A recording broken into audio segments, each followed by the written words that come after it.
Hey guys, it's Erica, and I'm going to be having gastric bypass surgery in 1 week. Where'd the time go?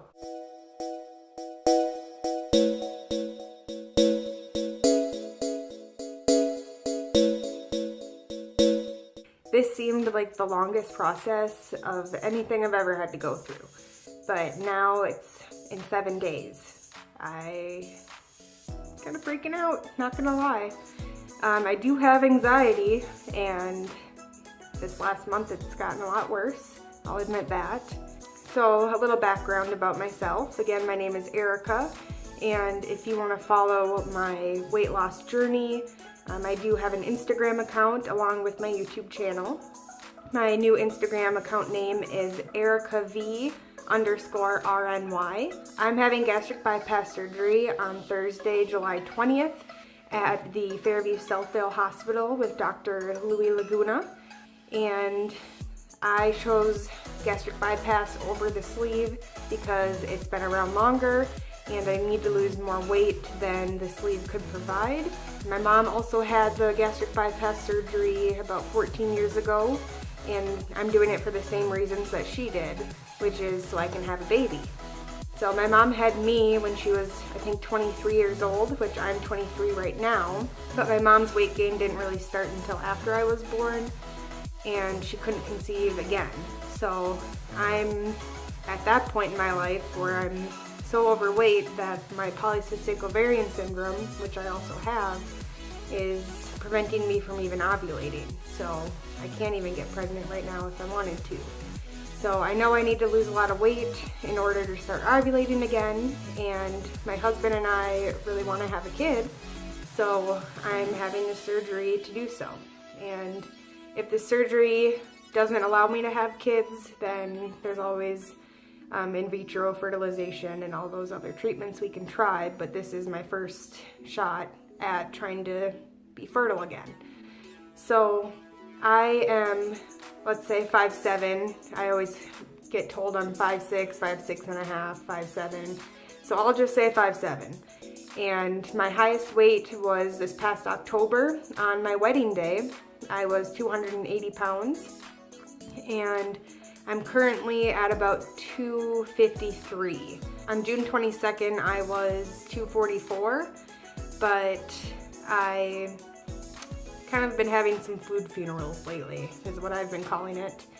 So I love cheeseburgers, and I love chocolate, and you know, all the things that made me gain all this weight in the first place. Obviously, I love it. So it's been really hard to give all that stuff up, but I did give it all up for several months. But since the 22nd of June, I have gone up to 253, and that's because I've been having my food funerals. So I had some things on my bucket list, like Dairy Queen Blizzards, Five Guys burgers, Culver's, steak, and just, you know, my favorite things I want to be able to have now while I can. And I realize that it's hindering me in the long run because I can't get back down to 244 before surgery because it's in a week. I don't want to try to lose 9 pounds in a week because that's just not healthy.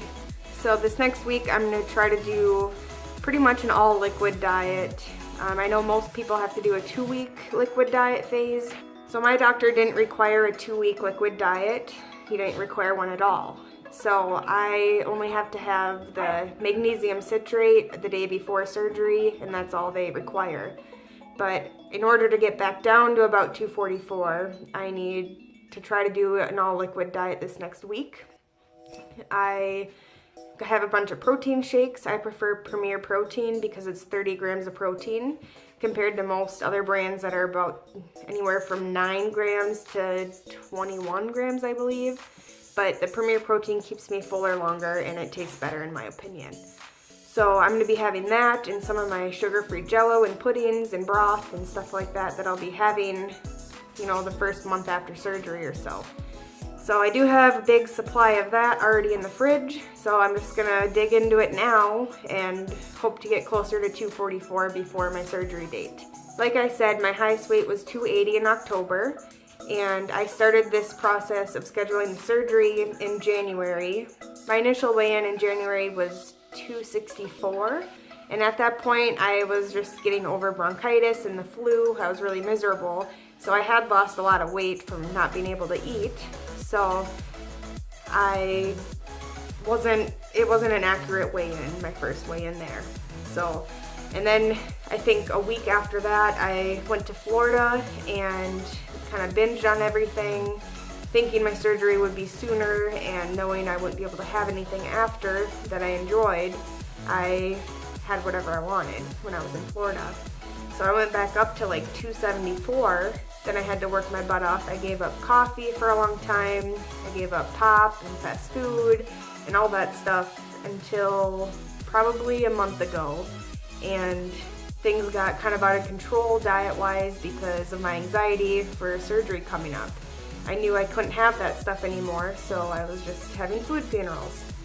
But I realized that this is a life change. It's not a diet that I'll be on after surgery. I need to not have fast food or pop or chocolate or any of this stuff because it can really make me sick, especially having the gastric bypass versus a sleeve. So that's another reason why I chose the gastric bypass, is because I need something to hold me accountable. I know I have a food addiction and it's bad. I mean, look at me. So I know I have to change things. So this week, tomorrow, I am changing forever. And I don't really regret it because I'm gonna lose weight. I'm gonna hopefully be able to have kids. I'll be an active mom, being able to play sports with my kids and, you know, go to the beach and not feel like I'm a whale. And I'll be able to go to theme parks and actually fit on the rides, which I love going on rides, but I've been too big and too uncomfortable to fit in them. So that'll be exciting. So my goal weight a year and a half out from surgery is going to be 160 pounds. At that weight, I'll be at a healthy BMI for my body shape. I am naturally curvy. Even when I was 160, I was the curviest out of all my friends, but I love my curves. And I want to be able to see them again instead of just looking like, you know, a square. We'll see how this next month goes. I will post another video closer to my surgery date, just about how I'm feeling. And of course, I'll record things in the hospital and shortly after I get home. So I'll keep you guys updated on how everything's going. My grandma is going to be staying with me for the first week after surgery because my husband has to go back to work on Monday. I know she'll be very supportive and able to help with my pets and making sure I take my medicine and also feeding my husband dinner. So I realize it's not just a change for me, it's a change for him and all of my family and friends, because we used to go out to eat all the time and, you know, have alcohol and everything around the house, but now I can't have any of that. And they're really supportive, they know that. And like I said, my mom's gone through this same scenario, so my dad can help Eric, my husband, through this as being the significant other of someone who's gone through this surgery. So if any of you guys have a loved one, a spouse, or just a close friend that went through this, let me know in the comments below how you guys supported your loved one and maybe give some encouraging advice to my husband. And for those of you that have had this surgery or something similar like the sleeve or the lap band even, please leave comments below and let me know how you're doing now, because I just want to stay informed about everyone else's outcomes compared to mine. I know we're not all going to turn out the same. Everyone has their own ups and downs and their own complications after surgery.